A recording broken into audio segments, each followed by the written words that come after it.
On va pouvoir enchaîner. Avant de laisser la parole à Ben, j'aimerais faire une petite introduction à sa chronique en vous montrant une photo et vous allez me dire ce que vous voyez.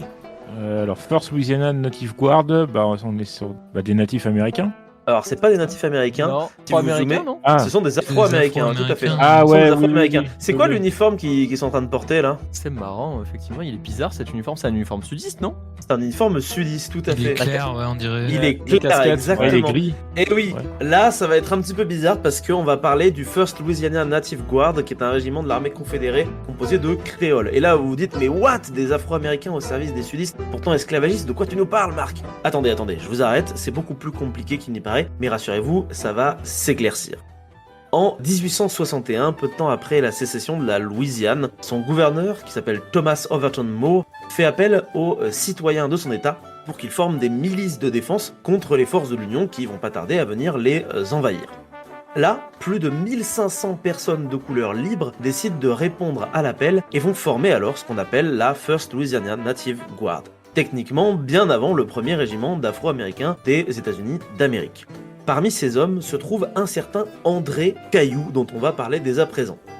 André Caillou, c'est un ancien esclave né en Louisiane en 1825. Il devient apprenti cigarier, il parle français et il apprend à lire. En 1846, à l'âge de 21 ans, il est affranchi et devenu libre, il va gagner sa vie en tant que fabricant de cigares et apprend même l'anglais. Il va ensuite même carrément donner des cours dans certaines écoles et son sport préféré c'est la boxe et apparemment d'après les gens de l'époque c'était un très bon boxeur.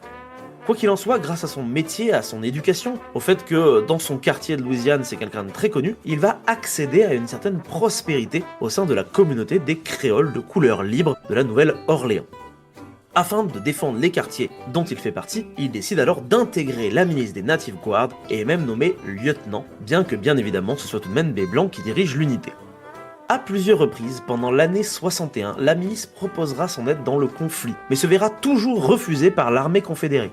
Notamment lors de la bataille de Bull Run, la Native Guard a proposé à l'armée régulière simplement une aide d'escorte pour escorter les prisonniers yankees jusque dans les différentes prisons. On leur a dit non les gars, on n'a pas trop envie de vous voir. Sauf que, le 15 février, l'unité se voit dissoute suite à une nouvelle loi adoptée par la Louisiane n'autorisant que, je cite entre guillemets, les mâles blancs à prendre les armes, fin de citation. Rendant donc ainsi illégal le port d'armes par les personnes de couleur, qu'elles soient libres ou qu'elles ne le soient pas.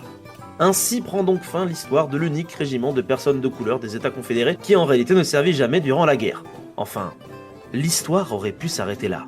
Mais en avril 1862, après un long siège, les forces de l'amiral de l'Union David Farragut, je sais pas si ça se prononce comme ça, occupent la ville de la Nouvelle-Orléans. En septembre 62, le fameux David ordonne l'organisation d'un régiment local de Louisiane composé de soldats de couleur au sein de l'armée de l'Union. Et paf, c'est le grand retour du First Louisiana Native Guard, mais cette fois-ci du côté de l'Union. Contrairement à l'ancienne milice confédérée, ce régiment est un mélange d'hommes libres et d'anciens esclaves. André Caillou se dit, c'est parti, on y retourne. Il rejoint ce nouveau régiment et étant bilingue franco-anglais, il est naturellement nommé capitaine d'une compagnie. En effet, ce qu'il faut savoir, c'est que la plupart des hommes de troupe ne parlent en fait que le créole louisianais ou alors le français louisianais. Alors que la plupart des officiers nordistes, eux, ils vont parler que l'anglais. Donc des hommes en fait comme André Caillou, ils deviennent de parfaits intermédiaires entre les hommes de troupe et les officiers supérieurs.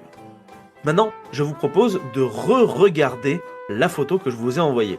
Est-ce qu'il n'y a pas un petit problème dans cette photo finalement ? Il Oui, y a un blanc à gauche. ouais. En C'est fait, André.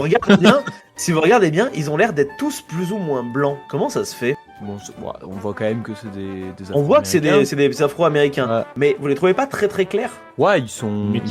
ils ont été C'est pas éclaircis, qu'ils sont quoi. métis, Non, c'est parce qu'en du fait ils Photoshop. sont surexposés. Ouais, Je mets la photo originelle maintenant juste en dessous. Ouais. Et où là, effectivement, on voit un bon vieux officier nordiste en uniforme juste à côté.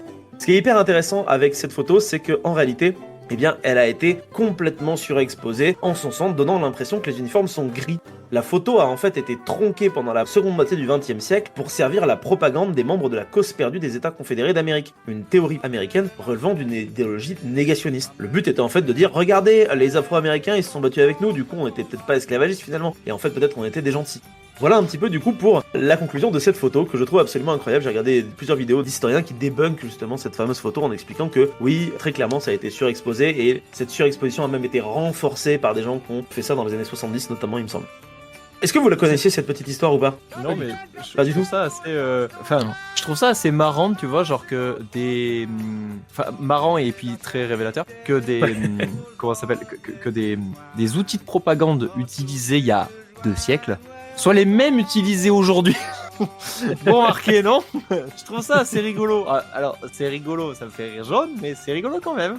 Oui, c'est assez intéressant. D'autant plus que là, la photo, elle est prise très clairement aussi pour faire une forme de propagande du côté des nordistes pour dire, regardez, on a un régiment avec des personnes composées de couleurs. Bien que pour le coup, le régiment de la First Native Guard version unioniste, il y a à la fois des anciens esclaves et à la fois des hommes libres, alors que dans la version confédérée, il n'y avait aucun esclave dedans, hein, bien évidemment. Parce qu'il faut pas déconner non plus, j'imagine. Bon. Je me permets du coup une petite conclusion avant de laisser la parole à Ben. Ce qu'il faut savoir, c'est que le général de division Nathaniel P. Banks va remplacer l'ancien commandant du département du Golfe de Louisiane. Et lui, par contre, il va commencer une campagne systématique afin de, on est toujours du côté de l'Union, bien évidemment, mais afin de purger tous les officiers noirs ou colorés des 1er, 2e et 3e régiments de la milice. Il va réussir à obtenir la démission de tous les officiers noirs en février 63, mais André Caillou, lui, va rester, ainsi que quelques autres officiers de couleur. Ce qu'il faut savoir sur André Caillou, c'est qu'il va malheureusement finir par trouver la mort, notamment lors du siège du port de Hudson le 27 mai 63. Apparemment, il s'est battu comme un lion, il a crié des encouragements à ses hommes, il parlait français, anglais, il gérait la charge. Il s'est quand même pris une balle finalement à travers son bras, il a fini par être sur le côté, il a continué à diriger la charge malgré son bras pété, et après il s'est pris un obus d'artillerie dans la tête, ça l'a déchiré apparemment pratiquement en 2. Du coup, suite à ça, il est devenu relativement célèbre quand même, hein, bien évidemment. Et c'est pas plus mal, parce qu'en fait, finalement, à travers son nouveau statut de héros de la nation, beaucoup d'Afro-Américains vont décider de s'enrôler dans l'armée de l'Union, et vont finir notamment dans un certain régiment spécifique dont Ben souhaite, il me semble, nous parler. Si ce petit instant passé en notre compagnie vous a plu et que vous avez envie d'en passer d'autres avec nous, eh bien n'hésitez pas à vous abonner, mettre un petit pouce bleu, partager la vidéo ou encore nous suivre sur les réseaux sociaux. Sachez que vous pouvez aussi écouter cet épisode dans son entièreté et pour cela vous n'avez qu'à vous rendre dans la description de la vidéo. Je vous dis à très bientôt pour à nouveau écouter un petit peu de tout et surtout un petit peu de rien.